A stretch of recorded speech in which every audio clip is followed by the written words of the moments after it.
أخرجنا من ظلمات الوهم إلى نور الفهم وأكرمنا بمعرفة العلم وزين أخلاقنا بالحلم يا أرحم الراحمين. اللهم فك الكرب عن كل مكروب من أمة محمد صلى الله عليه وسلم أنت به عليم. اللهم اشف مرضانا ومرضى المسلمين. اللهم اشف مرضانا وعاف مبتلانا وفك الكرب عن مكروبينا. اللهم فك الكرب عن إخواننا المستضعفين في غزة وفي فلسطين. اللهم كن لهم ناصرا ومعينا ومؤيدا وظهيرا. اللهم كن لهم ناصرا ومعينا ومؤيدا وظهيرا. اللهم احقن دماءهم. اللهم احقن دماءهم. اللهم احقن دماءهم. اللهم تقبل شهداءهم. اللهم داوي جرحاهم. اللهم ربنا داوي جرحاهم. اللهم سدد رميهم. اللهم سدد رميهم وانصرهم على عدوك وعدوهم. اللهم انصرهم على من طغى في البلاد فأكثر فيها الفساد. اللهم صب عليهم صوت عذاب يا رب العالمين. اللهم ربنا إن السماء سماؤك وإن الأرض أرضك وإن البحر بحرك وإن الظالمين لا يعجزونك فاكفناهم بما شئت وكيف شئت يا رب العالمين. اللهم اشف صدور قوم مؤمنين. اللهم اشف صدور قوم مؤمنين. اللهم اشف صدور قوم مؤمنين. اللهم عليك بمن رمل النساء ويتم الأطفال وهدم البيوت وانتهك الحرمات. اللهم عليك بهم وعليك بمن عاونهم. اللهم عليك بهم وبمن عاونهم يا رب العالمين. أنت حسبنا فيهم نعم المولى ونعم الوكيل. نعم المولى ونعم النصير. وآخر دعوانا الحمد لله رب العالمين. أما بعد, جزاكم الله خير for attending the fiqh class today. We did not have our fiqh class last week because there was a night of dua for Gaza in ICPC Patterson, so we decided to cancel it. And I'm hoping that we can cover some ground in today's class and move along with the explanation of the chapter. The last thing that we stopped on was the requisites for the validity of Salah. And we're almost done with this subject. And the next subject that we're going to go into for the remainder of the class is Arkan as-Salah, the pillars of Salah.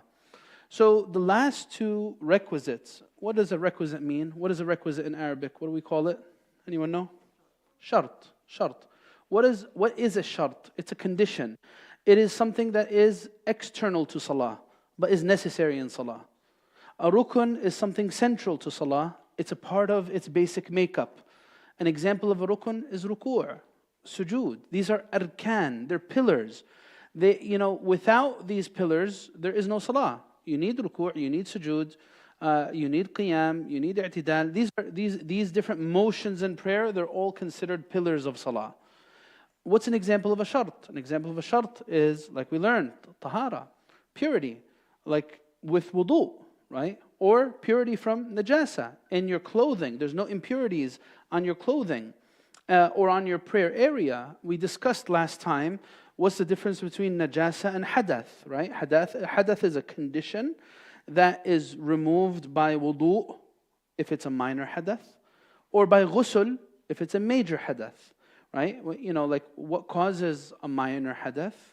Like sleeping in a certain way, or something exiting your body from your private areas, from your genitals, like passing gas, like urinating, or something of these are things that cause hadath. Najasa itself, that's something that's tangible, right? It's something that's physical, right? Najasa needs to be removed. Hadath needs wudu. That's the difference between the two. We went over that last time. These are examples of conditions, shurut lis-salah, right? Wudu is a shart lis-salah. It's a condition for salah. And the other thing that we went over last time is taghtiyat al-awra, covering one's nakedness, covering the private area. And we discussed what awra refers to in different contexts. We finished this. What's left from these requisites for validity? Two. There's two that are left. One is al-ilmu bidukhul al-waqt. Knowledge of the entrance of the prayer time. This needs to clearly be in mind before you actually pray. Now, how do I get this knowledge? It could be first-hand or it could be second-hand. First-hand would be me actually seeing the signs. And we really don't do this anymore. We're very reliant on things to tell time. In the past, they would be able to calculate things in a natural way by the position of the sun or by some other way. Now, we depend on the prayer time clock. We depend on the mu'adhin. And these are all legitimate ways. That's fine. This is a secondary way to verify that prayer time has entered. Okay?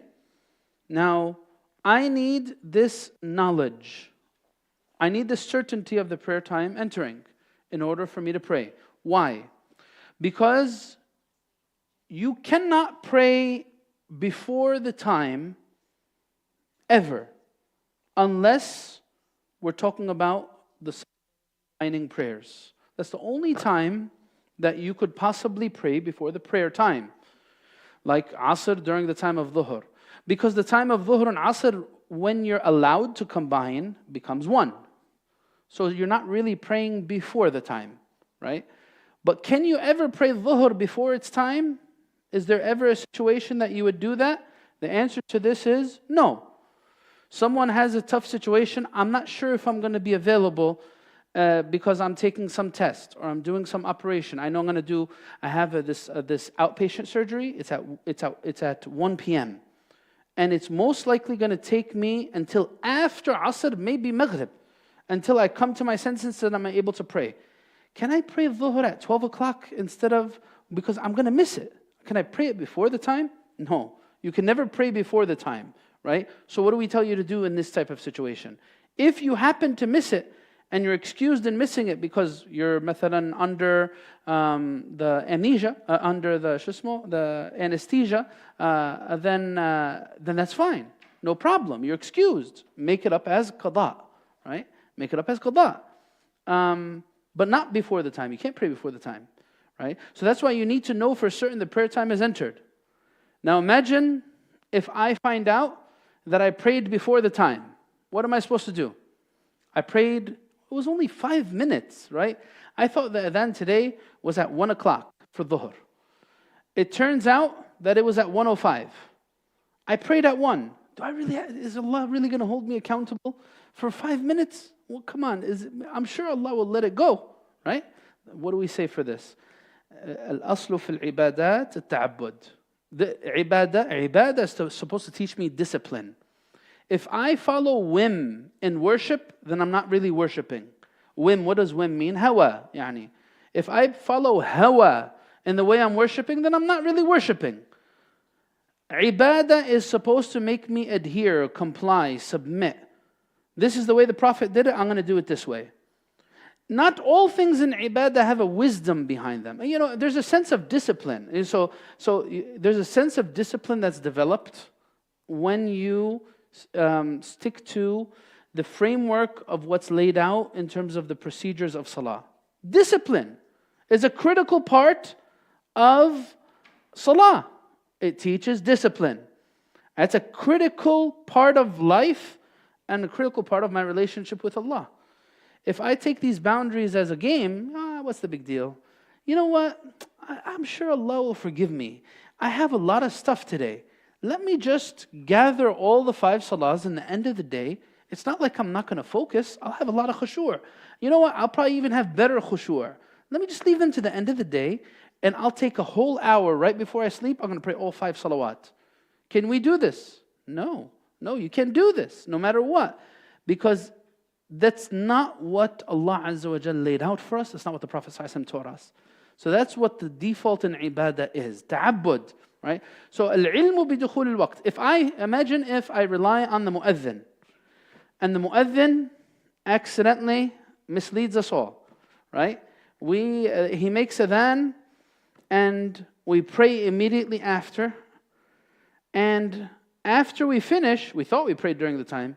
After we finish, we realize, oh man, there's still a whole 10 minutes left for salah. It's not my fault. The mu'adhin made the mistake. It's not my fault. So what should I do? We all have to repeat, because they have this qa'idah, this principle. What does it say? لا عبرة بالظن البين خطأه. There's no consideration given to an assumption that's in error. Because what? I've found out and discovered that I made a mistake in my salah. I need to correct this mistake. Right? So this is about this subject here. Same thing with fasting. Everyone around me told me adhan for Maghrib came in. And they asked me to even make adhan. And they said, here you go, here's a tamra. Eat tamr. Eat it before you make adhan. And the person ate the tamra because everyone around him told him what? The day is done. And then after he finished swallowing his first bite, They realize, oh, sorry, brother, we're 2 minutes off. What's this brother going to have to do now? Make up the day. Any sin? No sin. No sin. It was a mistake. It was a mistake. But still, again, this is the mindset of discipline that comes with adhering to what Allah subhanahu wa ta'ala said in terms of worship in these regards. So this is about the first one. What's the second one before we get into Arkan as-Salah? The second one is the direction of prayer. He mentioned, if you're following along in the book, by the way, this is on page 57. It's on page 57. He says the fifth prerequisite is facing the direction of prayer. What do we call this? Qibla. Right? Now, look. People who could see the Kaaba, it's easy for them to face the Kaaba, right? Right? So, for them, as they refer to it in the books of fiqh, يجب عليهم قصد عين الكعبة. They need to intend to directly face the Kaaba itself. Why? Because they're there. They could see it, right? And of course, when you're in the sahn of the Kaaba, you find them praying in a circle because they're all praying towards the same direction. What do you do if you're inside the Kaaba? Which direction should you face? What do you think? What do you think? If you happen to get on the roof of the Kaaba, they're never going to let you do that. But suppose if you have, this huge connection with some guy high up in the government, and he said, you know what, you want to go on the top of the Kaaba? We'll let you go there, right? What do you do? You pray to any direction you want. If you pray on top of the Kaaba, go ahead. You could pray any direction you want. Why? Because you're inside the Kaaba, and it's fine, right? MashaAllah. Jazakallah khair. Right. So now, what do people who are far away, what are they supposed to do? Now, technically, in the Shafi'i school, they say you should try to face the direction of the Kaaba itself, to face the Kaaba itself, even if you're far away. And this is okay even if it's with ijtihad, right? Even if it's with ijtihad. Now, here comes some details. Some other scholars are a little bit more flexible. When they say jiha, qasd jihat, the direction, jiha of the Kaaba, what does this refer to exactly? You'll find one madhab, the Maliki school, it says, if you were slightly to the right or slightly to the left, it does not affect your prayer. It's fine. Now, say for example, if I stand up, say if the direction of the Qibla is straight like this. This is, and we're certain of it, 100%. Now this is, or as certain as we can be, right? As certain as we can be. It's directly like this. And I pray slightly to the right, like this. Am I still facing the direction of the Qibla? They would say yes, because slightly to the right, slightly to the left is fine. Now the Hanafi school even goes further. They say the jiha or the direction, jiha comes from wajh. Wajh means face. The direction includes everything that you could see in your eyes with your wajh, with your face. Meaning that if it was even more of an error, like the direction is here, and we prayed like this, and the direction was here, would my prayer still be valid? According to the Hanafi school, they would say yes. According to the Shafi'i school, we'd say no. Right? If I know the direction is like this, 100% certainty, then I'm going to need to redo my prayer. Like, how would I know 100% certainty? Like a qibla that's established. What's a qibla that's established? Like a masjid that's been around for a while. And its qibla has been tested and verified, and people have always been, like imagine, say if Masjid Clifton was a little bit older. It's only 7 years old, right? Say if it was a little bit older. And people have been praying towards this direction, and they've tested it, they brought compasses, or mash'arifeh, and then someone comes and tells us, oh, by the way, the prayer direction is actually the opposite way. That way. Not this way, it's that way. What are we going to say about this person? It's a problem up here, right? The direction is this way. Or he'll be from those people, there's this people, they have a strange ideology, right? The earth is round, right? So if I face northeast like this, I could get it from the other side, right? If I face southwest, right? Like this, like you're shooting a missile, yani, right to the Kaaba, right? This way, and now you're going to shoot the other way, and it'll come around from the other side. Can you do this? The answer? Of course not. Is there people who actually say this? By the way, yes, there are people who say this. But anyway, which direction do you need to seek the Kaaba through? The closest direction, right? Now, like, if we're closer facing eastward, I can't choose to face westward. I can't do that, I need to face eastward because that's the closest direction to the Kaaba. Anyway, but say if I'm in a place that doesn't have an established Qibla. Say if I'm in the park, for example. Dhuhr comes in and everyone pulls out their phone with their compasses and their Salah apps or مش and someone says, oh, it's like this. And someone else says, oh, no, it's like that. And someone else says, no, it's like that. And we get confused. What do? All right. And say if we make a decision for Dhuhr. All right. Most likely we think the correct decision is this way. Is this enough? Yeah. This is what we call ijtihad. That's fine. No problem. Now say if Asr comes and we start seeing where the sun is and we say, oh, you know what? I feel like maybe we're a little off. Instead of being like this, we should have prayed like this. What do they say now? They say this is fine. Because لا ينقض الاجتهاد بالاجتهاد. With one ijtihad, what does ijtihad mean? You're attempting to find the right direction of the prayer. You're not going to nullify one for the other. Inshallah, Allah will accept both. Because ultimately, are you certain? Can you see the Kaaba right in front of you? No. But if you're talking about, so you guys understand the difference between the two situations? Like Al-Azhar has been around for 1,000 years. It's an old masjid, right? Imagine someone comes in with their nice little compass and says, you know what, I want to change the direction of the Qibla in Al-Azhar. We'll tell him, stop. Don't be a fool. This has been around for a very long time, and people have agreed to this direction, right? But if I'm not sure, it's okay. Even if we end up with differing conclusions, like this, and then you know what, I changed my mind, I'm going to change it like that. You guys get the three opinions? So there's three opinions I shared with you. I'm going to summarize again. The most difficult of these opinions is the Shafi'i school, the one that's right here. This difficult opinion says what? Even if you're far away from the Kaaba, you need to try to face the Kaaba. And if you know 100% certainty that you faced the wrong direction, then you need to redo the Salah, right? But if it's not 100% certainty, don't worry about it, right? And we said how you get 100% certainty. The other schools, they say it doesn't matter. Even if you find out you're wrong, if you're only a little bit to the right or a little bit to the left, it's okay. So that's the Maliki school. Hanafi school even goes further. Even if you are much more to the right or much more to the left, you would still be okay, right? So that's this issue. So like if you pray by someone's house, for example, and you think that the direction of the prayer is like this, and after you finish, they come and tell you, brother, it's not like this, it's actually like that.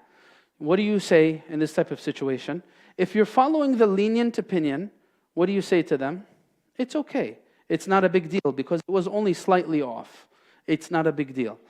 Wallahu a'lam. Anyone have any questions on the direction of Qibla? Go ahead.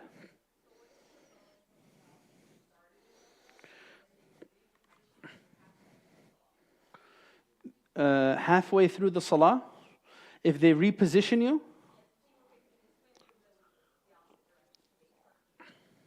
the opposite direction,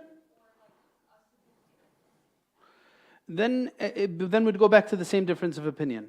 So if the Shafi'i school would tell you restart the Salah, The other ones would tell you if it's slightly to the right or slightly to the left, then it's okay. Continue with your Salah and it won't affect it. Got it? Any other questions? Yeah. What about the airplane? Well, the airlines is the same thing. It doesn't matter. So being higher or lower doesn't affect, by the way. Because we believe that the Kaaba is the Kaaba from where it's at to the seventh heaven. And we believe that the angels all the way up are actually doing tawaf around the Kaaba as high as it goes, right? So even if you're a lot higher, same idea. And you know what? It's actually easier on the airplane. Because what? You could see the map. It shows you clearly where the airplane's facing and which direction you should go. You could actually even see Mecca on the airplane. If you're going eastward, you could see it usually. Well, if you're as a passenger, well, you cannot pray in the car. That's a different subject. We're going to get to this. You can't pray in the car unless it's absolute necessity. And even if you pray in the car, you're going to have to make it up. Same thing with the airplane. The only time you won't have to make it up is if you actually fulfill all the conditions and the integrals. Meaning if you're able to stand up and face the Qibla. We're going to talk about this when we get to Arkan. Leave your question, inshallah. Yeah.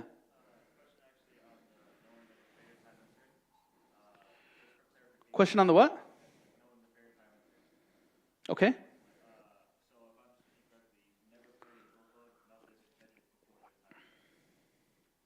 Yes. You can never pray Dhuhr, Maghrib or Fajr before their prayer time is entered. That's correct. Alright, so we're done with this subject if no one else has any questions. We already went over this subject of nakedness, awrah, that you see on the screen here. We went over it.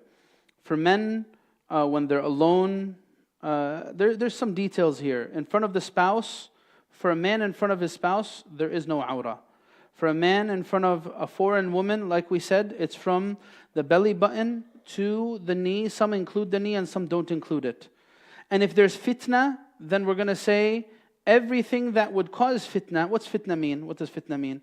If there's any attraction that would lead to anything wrongful, then in this case, everything that would lead to something wrongful, we're going to consider it part of awrah.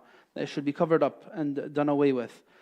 And then when alone, there's some details there that it's makruh for one to expose their awrah, even when they're alone, without cause. If it's with cause, then it's not makruh. But if it's without cause, like they're just alone and they expose their awrah, this is disliked. Because it's improper etiquette, especially in the presence of angels or whoever else may be there. Right.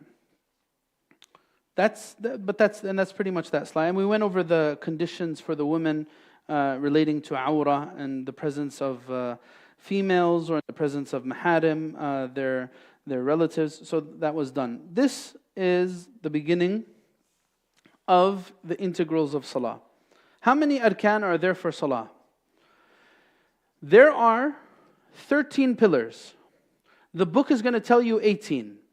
And the reason why it says 18 is because it repeats one statement. I'm going to tell you about what it is 5 times. 5 times. And the more correct opinion is considering that as part of a rukun, not an independent rukun. You'll understand what I'm talking about. So there are 13 pillars for Salah. One of them is qalbi. One of them is relating to the heart. And that's intention. And one of them is ma'nawi. What does ma'nawi mean? Sensical. Something that is conceptual. I use the word conceptual here. What's the conceptual rukun? Tartib. Right, so niyyah is in the heart, right? Intention. What's the conceptual rukun? Tartib, praying in order. So one, so that's 2 categories, right? Everyone with me? Of course you got to pray in order, right? Can you do bowing before? Can you do prostrating before bowing? No, you can't, right? So you need to follow the order of prayer. What's the remaining arkan? We have arkan qawliya and arkan fi'liya. We have pillars that are actions and pillars that are statements. This is going to total out to 13 for us. How many actions are considered pillars in Salah? 5. 5 actions. Statement. 5 statements. How many statements are considered arkan in Salah? 5 statements. How many actions are considered arkan? 6. 6 actions. So 5 statements, 6 actions, 1 intention in your heart, and 1 conceptual thing, and that's praying in order. Everyone with me? Let's list them out. And for each one, we're going to find details about how we should do them and how we must do them. right? What's optimal and what's the minimum requirement, right? So, what are the statements that are obligatory during Salah? Pay attention to this. The first one is Takbirat al-Ihram. The first Allahu Akbar in the beginning of prayer that we call the Takbir of Ihram. What does Ihram mean? Takbirat al-Ihram. Why is it called that? Why is it called Takbirat al-Ihram? The opening Allahu Akbar. Why is it called Takbirat al-Ihram?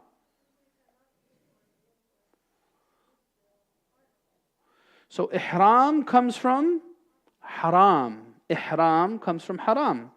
And haram means forbidden. And the reason why it's called, the opening takbir is called Takbirat al-Ihram, is because it makes after it haram. It makes what was halal before it haram after it, right? What was halal before it? Talking, eating, drinking, moving. Now these things, not allowed. No more, right? It reminds us of ihram for what? Well, where else do we use the word ihram? Huh? Hajj and Umrah, right? What is ihram in Hajj and Umrah? Huh? Is it the clothes? How many of you agree with that? Ihram refers to clothes in Hajj and Umrah. Raise your hand. It's actually not. I think more people agree with you, Hajj, but some people are nervous to raise their hand. Many people think the clothing is what ihram is. No, ihram is your intention. Your ihram is your niyyah. The libas, this is libas al-ihram, it's the clothing of ihram, but it's not ihram. Ihram is when you put the intention for Hajj or Umrah. Why? Because after you put this intention, certain things are haram upon you. That's it. Certain types of clothing for guys, scents and cutting the hair and so on. These things are haram upon you. So that's why it's called ihram, from haram. Right? So now this is the first one, Takbirat al-Ihram. It's the first statement. What's next after that? They say Al-Fatiha. Al-Fatiha is the second statement that's required in Salah. Reciting Surah Al-Fatiha. It's a requirement. Right? Then the third one, what is it? It is the last tashahhud. What about the first one? Right? What about the first one? What's the last tashahhud refer to? This is the one that's right before the taslim. Assalamu alaikum wa rahmatullah. Assalamu alaikum wa rahmatullah. Some salahs only have one tashahhud, like Fajr, right? The other ones have two. What about the first one? We're going to learn that this is one of the recommended things in salah. It's not one of the requirements of salah. Why should I learn this? It makes a big difference, especially when you make a mistake. When you make a mistake, when you leave any rukun out, guys, your salah cannot be valid until you go back to the rukun. Your salah won't be valid if you just leave it out, right? So that's the difference between a rukun and anything else. A rukun condition is a central part of salah. It has to be there, right? It has to be there.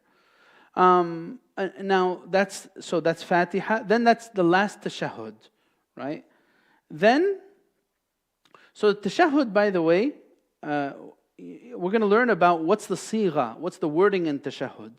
We have two things in tashahhud. We have the tashahhud, and then there's something else called as-salah al-Ibrahimiyya, the Abrahamic prayer in salah. That's something different than tashahhud, by the way. So tashahhud finishes when you say ashhadu an la ilaha illallah, right? Because that's what tashahhud means, right? At-tahiyatul mubarakat. There's different sighas, there's different wordings. At-tahiyatul mubarakat, as-salawatul tayyibatu lillah. And then, Assalamu alayka ayyuha nabi wa rahmatullahi wa barakatuh. Assalamu alayna wa ala ibadillahi salihin. Ashhadu an la ilaha illallah wa ashhadu anna Muhammad. This is the end of the tashahhud. It stops here. The rest of it is something else. It's called the Abrahamic prayer. Now, this is the, how many statements do we have so far? Huh? What's the first one? Takbir of Ihram, the opening Allahu Akbar. Then Fatiha. Then the last tashahhud. So we only have three things so far. What's remaining? As-salah ala nabi in the last tashahhud. saying Allahumma salli ala Muhammad. This is a pillar of salah, right? And then the last pillar is what? Salam. The first salam. The second salam is not a pillar. It's a sunnah. It's a sunnah. What's the purpose of knowing this? Between the first salam and there's a purpose, of course. If you say the first salam and then you lose your wudu, do you have to redo the prayer? Answer? No. That's what happens when you know that it's a rukun. So the first salam is a rukun. If you finish that last pillar, then your salah is good. It's fine. Even if you don't get to say the second salam. Okay? So these are 5 statements. I'm going to say them one more time. Takbirat al-ihram, 1. Fatiha, 2.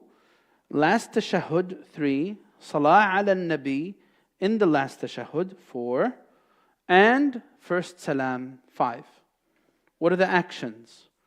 The first action is standing in the beginning of salah. That's a rukun. It's a pillar.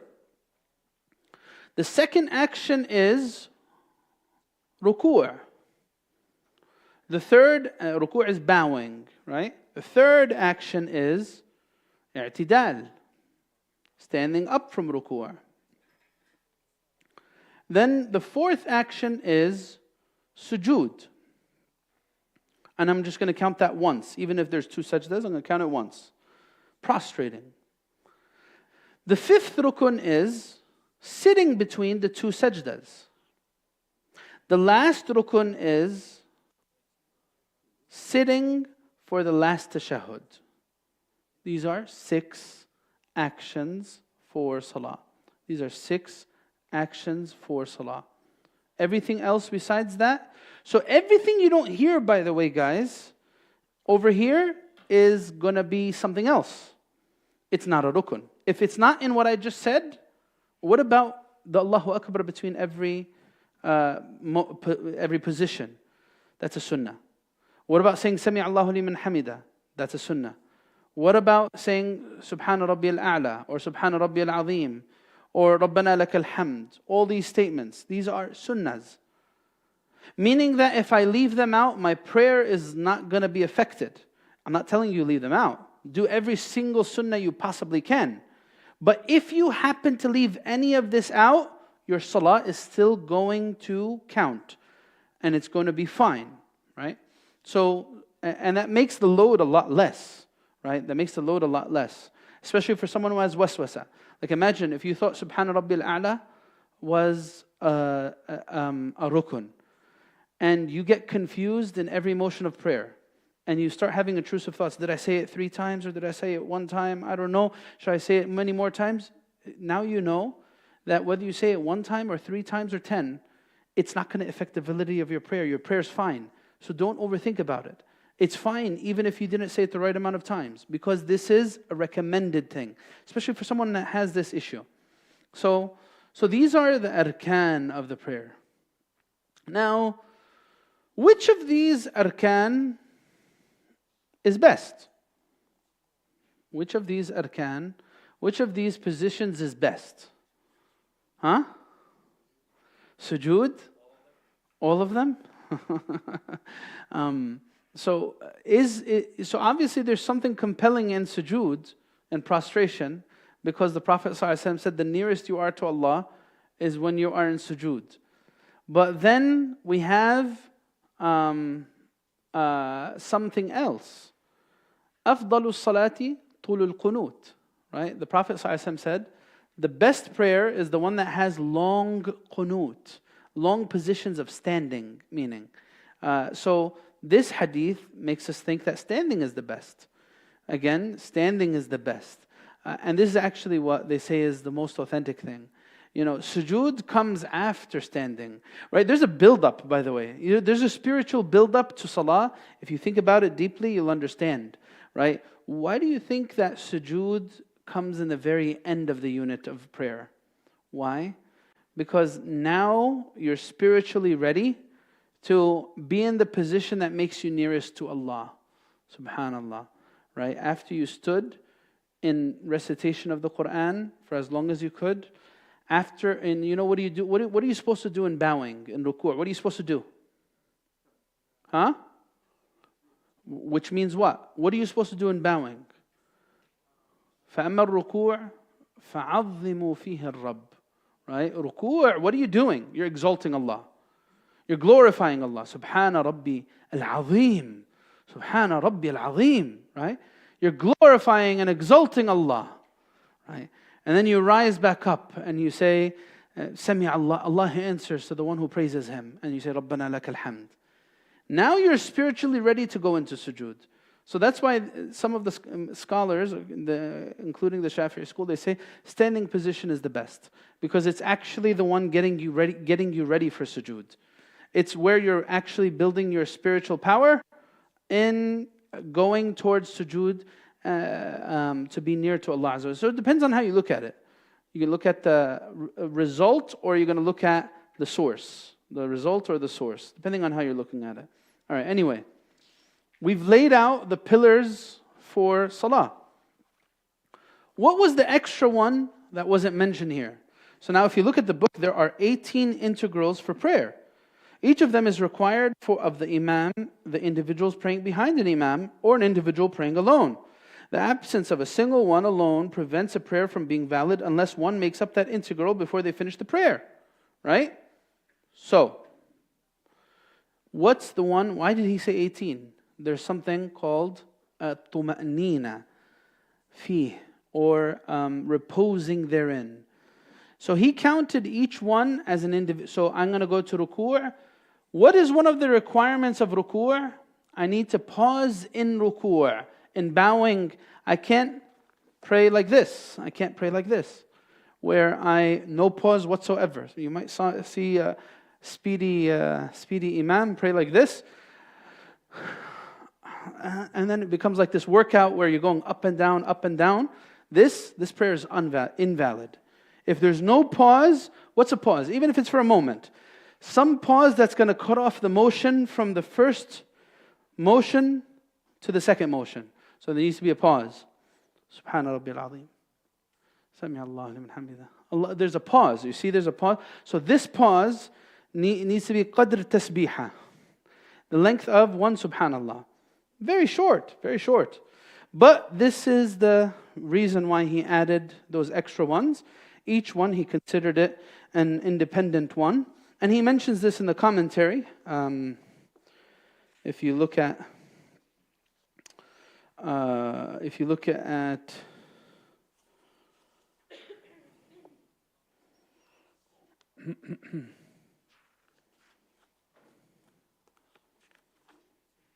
he mentions it somewhere in there. But anyway, there are 13.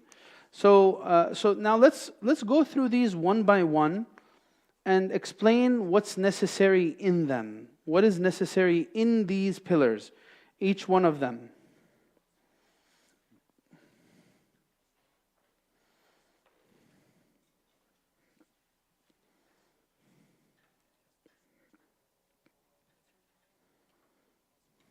Okay. All right. Now, so the first one is the intention. Subject about intention is very detailed. I'm going to summarize it to you very quickly. Where is the intention?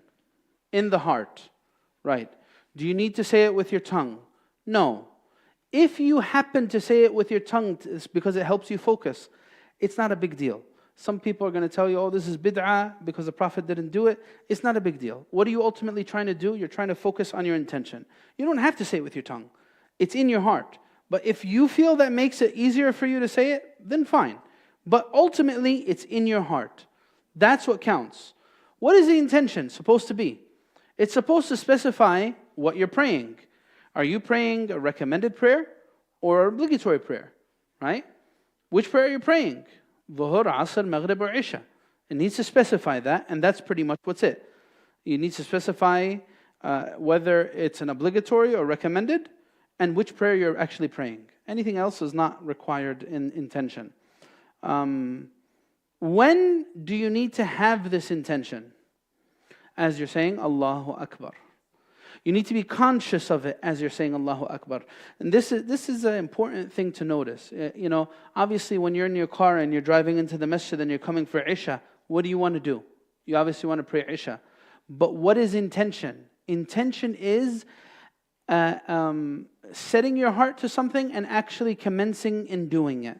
So the intention is at the beginning of the act. When you're still in the car and in the parking lot, that's not an intention yet. An intention is as you're saying Allahu Akbar. You consciously say it, realizing that you want to pray Fard Salat al-Isha. And that's it. So that's the time for the intention. All right? And the ruling of having this intention it's absolutely necessary. Right? Why? Because an intention separates from an act of worship and a typical act, a mundane act, right? And it also distinguishes between the levels of worship. Are you doing sunnah or are you doing fard? Which one are you doing? So it's absolutely necessary. Its place in the heart, its time, is at the beginning of the act of worship. The how, I already explained that. And the purpose of it, I just literally uttered that right now. And now, what are its requisites? What are the conditions for an intention? One clear and necessary condition is it needs to be unconditional. What does this mean? Meaning, لا يصح أن تكون النية معلقة. You can't have a conditional intention. What does this mean? I'm waiting for a very important call at 2 p.m. But I really, really want to pray Dhuhr. So I say to myself, you know what? I'm going to start praying, and if the call comes in, I'll just stop my prayer and I'll take the call. This intention is invalid. You can't have this intention. The prayer won't be sahih if you have this intention. It needs to be something you set your heart to. That's it. No conditions, no ifs, ands, or buts. Right? So if you make it conditional in any way, it's not going to be accepted. The other thing that's necessary for intention is you being a Muslim, of course, because an intention is an act of worship. And if you're not Muslim, then you can't really do this worship that's within Islam, right? Tamyiz is another condition. What is tamyiz? Discernment. That you are someone who's aware. And we're talking about in children, 7 and up, approximately. That's when they start having the capacity to make intentions.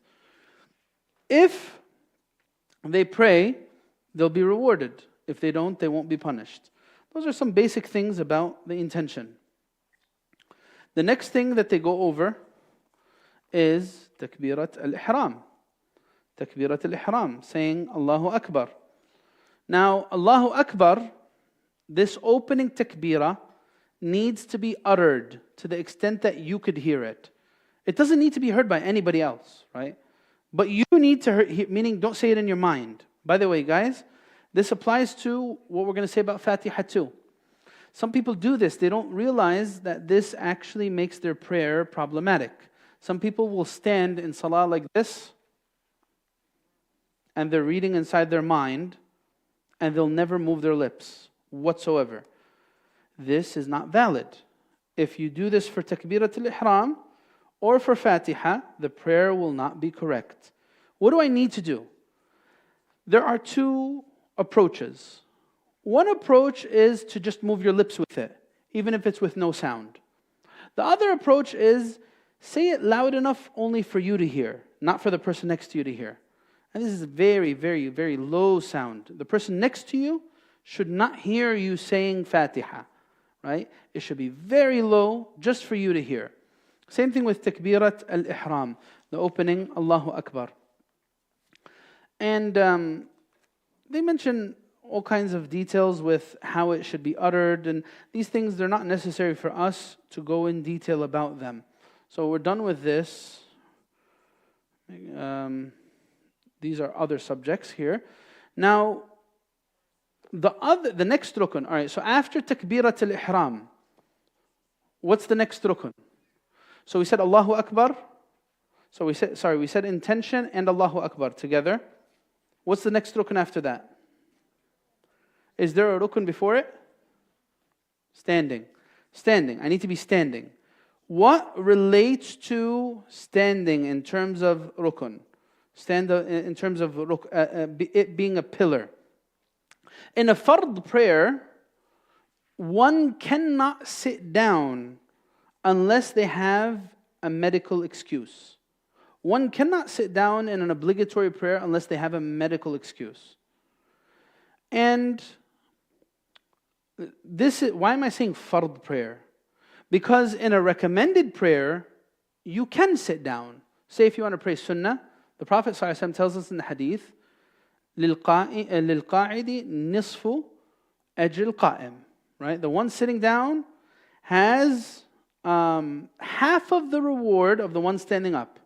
And the one lying down has half the reward of the one sitting down. Right? So you could even pray lying down. Right? So like say if you're on your bed and suppose so if you're praying lying down, what needs to be facing the qibla? Huh? Your feet. Well, no, the qibla, if you're lying down, your eyes are facing up. There's no qibla up, yani. So if I wanted to pray lying down, my feet would be facing this way. There's another way to do it, where I would be praying on my side, with my chest facing this way. You got it? So there are a few different ways to pray. You pray standing up, or you pray sitting down, facing the qibla, or you pray lying on your back. In this case, your feet should be facing the qibla. Or you pray on your side. In this case, your chest should be facing the qibla. Your chest should not be facing that way. You guys got it? Everyone got it? It's clear in your mind? This is all for sunnah prayers. You could do this in sunnah prayers, very flexible in sunnah prayers. Why? To encourage people to do it, right? So even if you're on your bed and you're about to go to sleep, there's a chance where you could actually do prayers on your bed, right? In one of these positions that I just stated. It's fine. Yeah, the Prophet ﷺ tells us, these are different positions. You're going to get less reward, طبعا.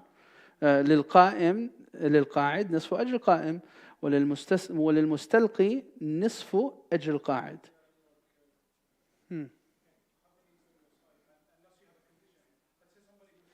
We're talking about sunnah prayers. Sunnah prayers. So now, مثلا, I'm lazy. The best one would be let me pray it normally. But I'm lazy. I don't want to stand right now and pray a lot of extra rak'at. It usually takes me an hour to go to sleep. And I'm on my bed. And I feel like I can't sleep easily. Okay, you know what? Let me take the rukhsa and pray lying down on my side. I don't need to move. Obviously, how am I going to move? What am I going to be doing? You know, in this case, even slight motions would be sufficient. This is for sunnah. This is bab wasi', so that people could take advantage of sunnah. You get it? So what's better? Don't do it at all. And I know myself, I'm lazy. I wish I could do it. But I'm lazy. All right, khalas, take the rukhsa. You're going to get less reward. You're not going to get the full ajr. But go ahead, pray as you like. Right? So this is wallah. But if we're talking about fard, you can't. What's a medical excuse, guys? What's a medical excuse? Pay attention to this. There's two opinions on this issue. One opinion tells you that a medical excuse means mashaqqa tubihu tayammum, meaning that you have a medical circumstance that will either further your condition or delay your recovery if you were to try to pray normally. What does that mean? Like someone has issues with their knee, and if they try to pray normally, it's going to cause them a lot of pain. Not only that, it perhaps is going to cause them further injury if they try to bend their knee with the situation that it's in. Right? This person, we're going to say, all right, now you've met the criteria. Again, what's the criteria once again? What's the criteria once again? It either delays recovery or makes you more sick. One of these two things.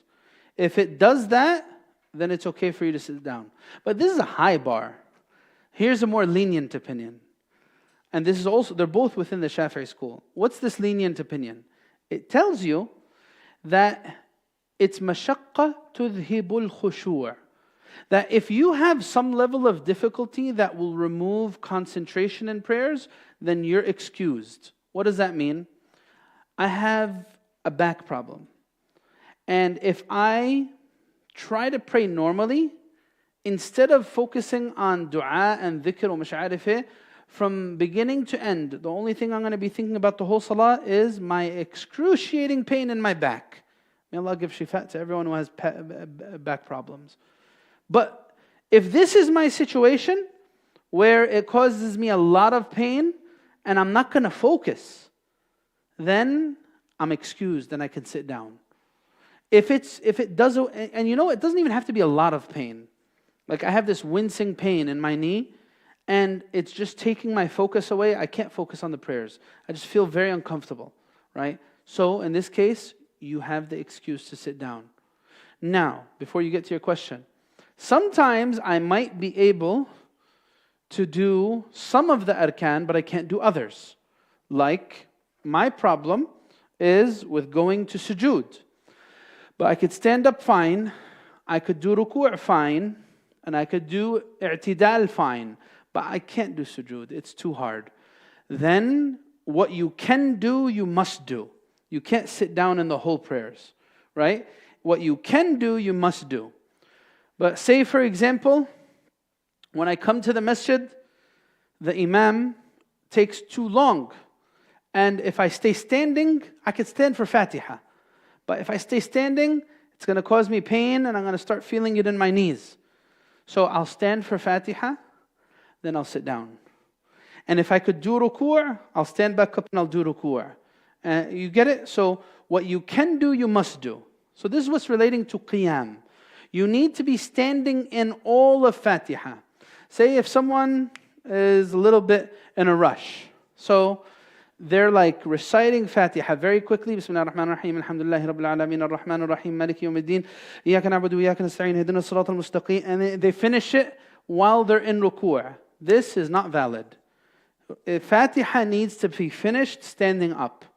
If it's finished while you're going down, then you're going to need to redo that, right? So, al-qiyam fil Fatiha, in all of Fatiha. You got it?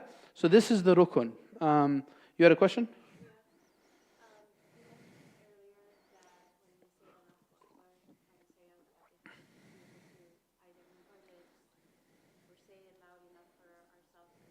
Uh-huh.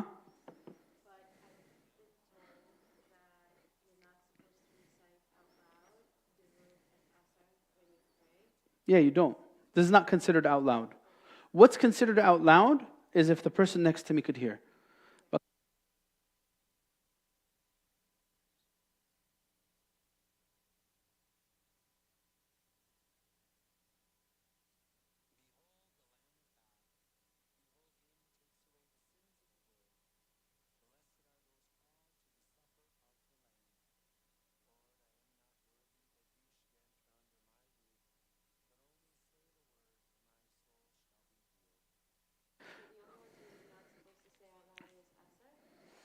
the ones you're not supposed to recite out loud is Dhuhr and Asr.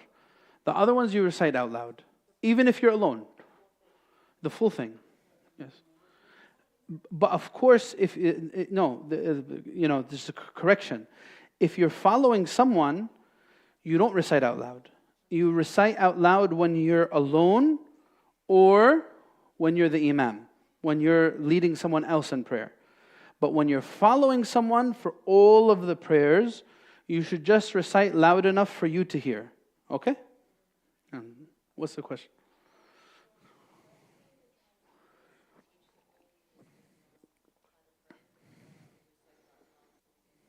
Okay. You mean like in a dhuhr and asr, يعني? You shouldn't. What you should do is maybe before the prayer or after the prayer. If they're very new, for new Muslims, I tell them you could even hold the book. Like usually for us, you can't hold anything in your hand for a fard prayer. But for new Muslims, we make this exception because they don't know it. So that would be something better for them to do. Or if they're praying alone and they want to like turn on the YouTube just so they know what's happening, that's fine too. But you shouldn't change the structure of the prayer. Now, of course, like if you recite out loud during Dhuhr and Asr, is it going to invalidate your prayer? The answer, no, it's not. Because, reciting out loud is not one of, did you hear it as one of the pillars of the prayers? What do we say, guys? Anything not here is not a pillar of prayer. Anything not here is not a pillar of prayer. So it's not going to affect whether you recite out loud or not. But you should not recite out loud for Dhuhr and Asr because it's against the Sunnah. The Prophet didn't do this. Got it? There was a brother, I think, who had their hand up. Someone had their hand up on this side? You had one? Okay, go ahead.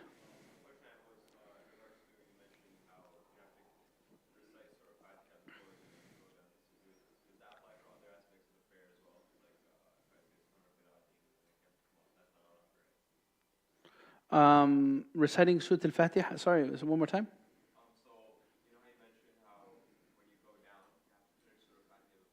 Yes.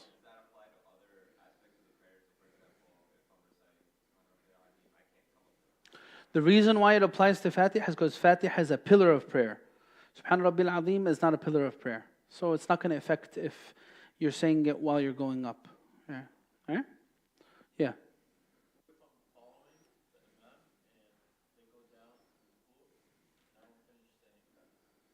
This is the ruling of masbuq. It's going to come with us, inshallah. What do you do if you are masbuq? That is someone who is late and delayed. Sometimes you're delayed because you joined late, and sometimes you're late because you're praying behind a speedy imam, right? Like you can't catch up with him. Like you're reciting normal pace, but mashallah. So there are two different situations. Right? We're going to get to this, inshallah. All right. There was someone in the back over there who had their hand up. Go ahead.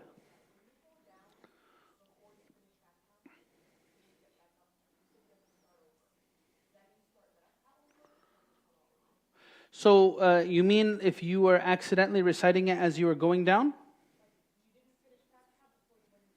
Yes. You have to stand back up. Yes. If there's time that has passed. If there's not time that has passed, just continue and finish until the end of it. You don't have to redo the whole recitation. Just continue from where you left off in standing position. Okay? Aywa?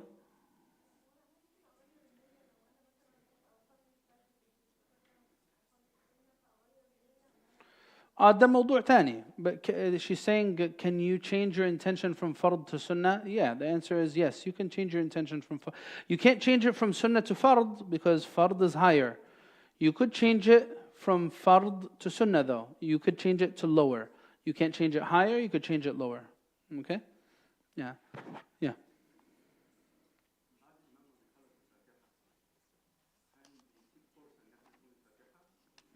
وده حيجي معنا. كله ده حيجي معنا. Let's get through this and then inshallah it's going to come with us. That's from the questions you're starting to ask about is Salat al-Jama'ah. There's a special section for Salat al-Jama'ah about it. A lot of different scenarios that are going to come up with us. What's the next one? Qira'atul Fatiha. It's one of the pillars of and this is actually one of the most important things that you need to learn. Learning how to recite Surah Al-Fatiha is an important ibadah that everyone's that's new to Islam or new to practicing needs to learn. Why? Because it will affect the validity of the prayers. Because you need to recite Fatiha properly. To the best of your ability. Now, what would make your prayer invalid in terms of Fatiha? You need to make sure you say every shadda, every letter, every vowel. If you change an'amta to an'amtu, guess what? Your recitation is not going to be valid. You're going to need to re-recite it. Someone who can't recite Fatiha in the chapter of Salah is referred to as an ummi. An ummi. An ummi is an illiterate person, right? Someone who's illiterate cannot lead. Someone who's an ummi in terms of Fatiha cannot lead Salah, right? This person cannot lead Salah. They should not lead Salah. Even with another ummi that's just like him. What does that mean? So if we have someone who doesn't know how to properly recite Fatiha, it would be wrongful for them to put themselves in the position to lead Salah. Like if this person was to butcher the letters, they would say, Alhamdulillahi Rabbil Alameen. And they say, صراط الذين أنعمت عليهم غير المغضوب عليهم ولا الضالين. This, على طول, this person can never lead salah. Not even for the people in his own home, unless he learns how to recite Fatiha. Someone who recites like this person is considered ummi, right? So this is an important thing. If someone is ummi and they're excused for this, like if they're new to Islam, or if they're new to practice, then inshallah their prayer is going to be fine. But they need to make the effort to properly recite Fatiha. They need to sit down with somebody, let me practice this for a while until I actually get it. Because they say if you add a letter or remove a letter, or add a vowel or remove a vowel, or change a meaning, if you do any of this, your recitation of Fatiha is going to be invalid. And if your recitation of Fatiha is invalid, your prayer is invalid, right? So this is what they say about Surat Al-Fatiha in summary.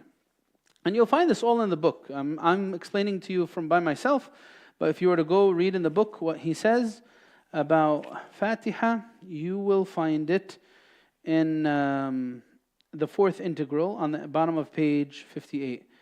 So he says the verses of Al-Fatiha must be recited in order, consecutively, and without interruption. Imam Nawawi says that someone who cannot recite Fatiha can recite something else from the Quran that has the same length. This is for new Muslims, right? This is for someone who's new Muslim. Like if someone's very new and they don't even know Fatiha yet, but they know how to say Subhanallah and Alhamdulillah, we'll tell them just do those adhkar, say them for the length that it would take to say Fatiha until you learn Fatiha. That even works as well. But he doesn't really mention much detail relating to Fatiha, but those are the ones I told you. It needs to be in order, consecutively, and without interruption. And if there's mistakes that add letters, decrease letters, add vowels, decrease vowels, or changes or alterations of the meanings, it's all going to invalidate it. What's up?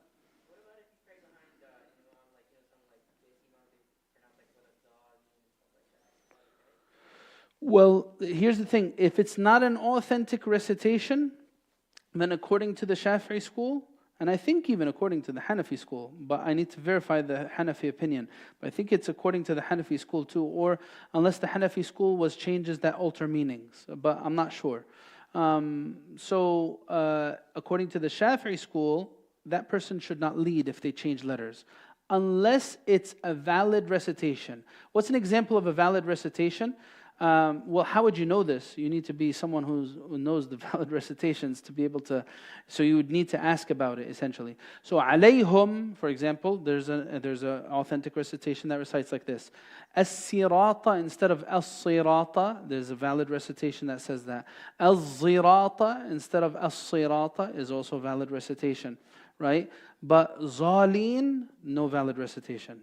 None of them. None of the 10 recite zalin. So that cannot be right. So if someone was to recite like this, they very likely would not be an imam. It would need to be brought to their attention that, uncle, please, you should not lead the prayers because of X, Y, Z. Unless they're going to follow another school. There is another school, I think it's the Maliki one, that says that the only mistakes in Fatiha that don't invalidate the recitation are the ones that change the meaning. So zalin is not going to change the meaning. So it would be valid according to some opinion out there, but it's better that that type of person actually learns how to read and doesn't be an imam. Allahu alam. Does that answer everything you got? I know sometimes you would be put in an awkward situation because it would be like in a family gathering or something like that, and they let the oldest person lead, and that person might not know how to lead the prayer.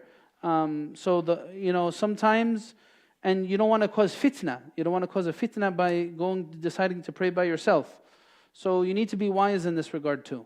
That sometimes you should sacrifice this and just go with what the jama'ah is saying to not cause a fitna. And then if you want to repeat it on your own afterwards, that's fine too. Yeah.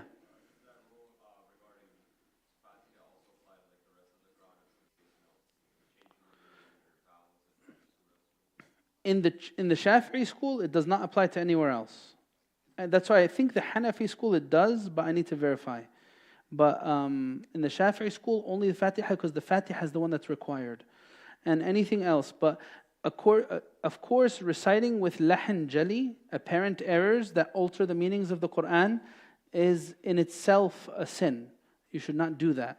That's something that you need to work on and fix if it's changing the structure of the Qur'an. Allahu a'lam. Any other questions on Fatiha before we move on? Any other questions? Any other questions? All right. I think we've been... So the next one is about ruku'. I'll do one more and then we'll stop, inshallah. I'll do one more and we'll stop. All right. So now, who asked the question about the masbuq? I think that was you, right? So he actually addresses it here. If you come late to prayers... All right. So who's supposed to recite Fatiha, by the way? The imam and the follower. The imam and the follower, both are supposed to recite Fatiha, right? Now, what happens if I come late to prayers? Say if I come while the imam is reciting the surah after Fatiha. Should I still recite Fatiha or not? Now, according to the Shafi'i school, the answer is yes. Because if you catch the imam in standing position, Fatiha is a pillar, you need to say it. Even if you're going to say it at a quicker pace while the imam is reciting, that's okay. You should still say it. There is another opinion that you may be more familiar with. I don't know, some of you may be more familiar with this. And that is, if the imam is reciting something else, then just be silent and listen to his recitation. For his recitation counts for you, because you're late. Right? Some people say this. Some scholars say this. This is the Maliki school. The Hanafi school says, don't recite Fatiha as a follower at all. You should never recite Fatiha. You should just listen to the recitation of the imam and that's it, right? That's what the Hanafi school says when you're in a jama'ah and you're following. But and so the middle opinion, the one that some of you might be hearing, is what if the imam doesn't pause between the Fatiha and the surah? Like he doesn't give you enough time to finish Fatiha. Should you finish Fatiha anyway? Or should you just stop and listen to his recitation? There is an opinion in the middle that says, just stop and listen to his recitation. Once he starts reciting something else, you're no longer obliged to recite Fatiha. But the Shafi'i school is going to tell you, no, you have to. As long as you catch him in standing position. Now, what if I catch him in standing position and I only catch him for a few moments, right? He goes down to, I say Allahu Akbar, and he says, وَلَضَّالِّينَ Ameen. And I'm just on Bismillahir Rahmanir Rahim. Should I finish it or should I follow him? The answer is, follow him. I should follow him because I did not catch him in standing position long enough to actually recite Fatiha, so I'm excused from the rest of it, right? So that's if you catch the imam a little late. That's the masbuq. Was that your question? Or did you have another question?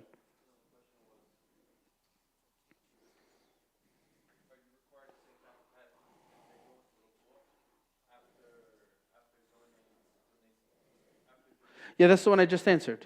Yeah. So if you catch them as they're going into ruku' or they're already in ruku', you don't say Fatiha. You follow them. All right?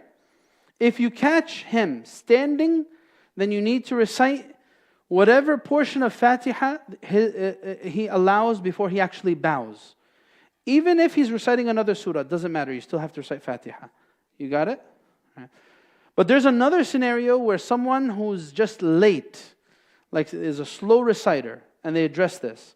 A slow reciter is different than someone who's late joining, right? Someone who's a slow reciter, or the imam's a fast imam, whichever one is it, you need to finish Fatiha. Even if, like say if I'm reciting Fatiha, Bismillah ar-Rahman, and then I'm at غَيْرِ الْمَغْضُوبِ عَلَيْهِمْ وَلَا الضَّالِّينَ, and he already went down, and he's actually saying سَمِعَ اللَّهُ لِمَنْ حَمِدَ now. Is there a problem with this?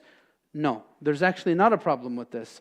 Even if, because I'm a slow reciter, I have an excuse. And he's a fast imam. So even if he starts rising and I still haven't bowed, this is okay. This is okay if I have this excuse. But if I'm masbuq, this is different. If I'm late to the prayers, like I joined the prayer late, and he is coming up and I'm going down. Did I miss the rak'ah? Yeah, I missed it. I need to catch him in ruku'. These are all things that are going to come later on, but that's the masbuq. All right, the last thing for today is ruku'. Ruku'. What's the minimum of ruku'? You need to go down low enough for your palms to be able to touch your kneecap. That's the minimum. Now, how low do I have to go to reach to that point? Let's see. Up to here. I don't need to actually touch. This touching is a recommendation. It's not a requirement. Is my back straight like this? Obviously not, right? It's obviously not straight when I'm standing like that. It's slanted upward, like this. But this is the minimum of ruku'. I need to go down low enough for my palms to touch my knees if I was to try to touch my kneecaps. Everyone got it? That's the minimum of ruku'. So that's this far down, right? Even with this slant that you see over here. What is the maximum of ruku'? Your back being flat and your eyes, where should your eyes go? This is a common mistake. These are recommendations. They're not like requirements, right? They're not going to affect the validity of your prayer. Some people, they curl their head downward like this, like they'll be like this. This is wrong. That is not how you do ruku'. How should your ruku' be? Your eyes should stay facing the place of your sujood. Everyone got that? That's how the recommended act is. Should stay facing the place of where you do sajda. Not towards your feet. Your back should be straight. There is a position that's prohibited when it comes to ruku', and that is keeping your chest facing forward and only allowing your rear end to go downwards, like a baseball stance. Like, why would someone do that anyway? Some people might do that. That's how they do ruku', like this, like that. This is prohibited. That you can't do that. That won't be valid. Or I should say, it's prohibited. It's not going to invalidate it, but it's going to be haram for you to do that because there's a hadith that says that there's a nahi about that. Has everyone got the position of ruku' from the minimum to the maximum? Everyone got that? Do I need to grab my knees in ruku'? The answer? No. How should my fingers be on my knees in ruku'? So my palms should be on my knees. My fingers should be clasped together, facing downwards, right? Should I be grabbing my knees like this in ruku'? No. Like this, on my knees, facing downwards, right? Everyone clear on how ruku' should be done? So what I said in terms of the baseball stance, this is what we call inkhinas. Inkhinas. There's a prohibition of doing it like that, and it's haram. It's haram to do inkhinas because it shows a lack of humility that one's not bowing before Allah Azza wa Jal. This is the end of ruku', and this is the end of our class today. Jazakumullah khair. سبحانك اللهم وبحمدك نشهد أن لا إله إلا أنت نستغفرك ونتوب إليك والعصر إن الإنسان لفي خسر إلا الذين عملوا الصالحات وصلوا الحق وتواصوا بالصبر. Inshallah, next week we'll finish the arkan and we'll continue with what's left in the chapter, inshallah. Barakallahu feekum. Assalamu alaikum.